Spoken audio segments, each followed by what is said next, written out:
उम्मत मुस्लिमा के आलिमों ने आज इस उम्मत को ऐसे मकाम पर लाकर छोड़ा है जहां पर अल्लाह की तरफ से कौम नूह या कौम लूत के जैसा कोई अजाब आ जाए।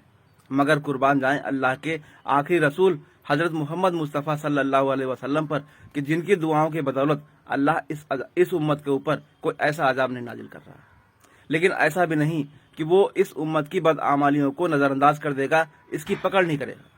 अल्लाह ने इस उम्मत के लिए भी एक अजाब तय कर रखा है, जिसके नाजिल होते ही पूरी की पूरी उम्मत एक जिंदा लाश की तरह बनकर रह जाएगी, सिवाय उनके जो अल्लाह की रस्सी से चिमटे हुए हैं।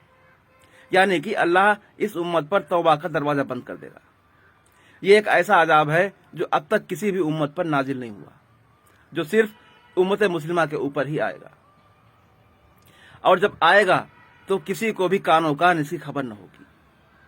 मगर इस उम्मत के आलिमों ने इसका भी तोड़ निकाल लिया है। वो एक इस यानी तौबा के दरवाजा बंद होने की एक मनगढ़ंत और तहरीर शुदा रिवायत पेश करते हैं कि तौबा का दरवाजा बंद होने से पहले इमाम मेहंदी आएंगे, फिर दज्जाल आएगा, फिर ईसा इब्ने मरियम आएंगे। उसके बाद कहीं जाकर जब सूरज मगरिब से निकलेगा तब कहीं तौबा का दरवाजा बंद होगा। आइए हम इसको कुरान की रोशनी में देखते हैं कि कुरान इससे मुतालिक क्या कहता है। कुरान में अल्लाह कहता है, क्या तुम इस इंतजार में हो कि हम आसमान से कोई ऐसी चीज नाजिल कर दें, ऐसी निशानी नाजिल कर दें जिसको तुम देखकर ईमान लाओ? तो सोच लो, जिस दिन भी ऐसा हो गया, हमने आसमान से कोई अपनी निशानी नाजिल कर दी, तो फिर तुम्हारा गिड़गिड़ाना काम ना आएगा।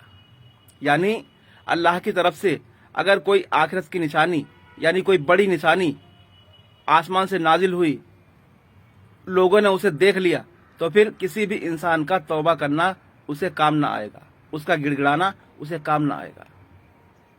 अब सवाल ये उठता है कि जो ये आलिम एक तरतीब बयान करते हैं इमाम मेहंदी से लेकर सूरज के मगरिब से तुलू होने तक, तो ये सारी बड़ी निशानियां हैं कयामत की। चाहे इमाम मेहंदी हो, इनके इमाम मेहंदी झूठे इमाम मेहंदी, मैं नहीं मानता इसको। ये एक मनगढ़ंत अकीदा है इनका। इस पर अगर चाहे खुलकर जब चाहे मुझसे बहस कर ले आके, मैं इसको सिरे से खारिज करता हूं। मान भी लो अगर इनका इमाम मेहंदी कोई जो है आएगा, वो तो भी तो कयामत की निशानी होगा। दज्जाल वो भी तो कयामत की निशानी होगा। ईसा इब्ने मरियम वो तो अल्लाह तबारक व तआला खुलकर कुरान में कह रहा है कि हमने ईसा इब्ने मरियम को कयामत की निशानियों में से बनाया। तो जब ये इंसान इन निशानियों को देख लेगा तो क्या तौबा का दरवाजा उनके लिए खुला रह जाएगा? ये ऐसा ही होगा जैसे मौत के वक्त इंसान का तौबा करना उसे काम नहीं आता है जब वो फरिश्तों को देख लेता है। ठीक वैसे ही जब इंसान कोई कयामत की निशानी देख लेगा तो उसको तौबा करना उसे काम ना आएगा।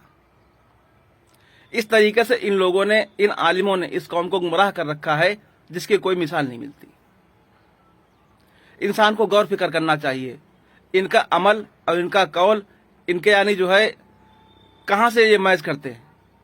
कुरान से मैच करता है इनका ये मेल या नहीं? यानी जो ये तरतीब बयान करते हैं ये कुरान से किस हद तक मेल करती है?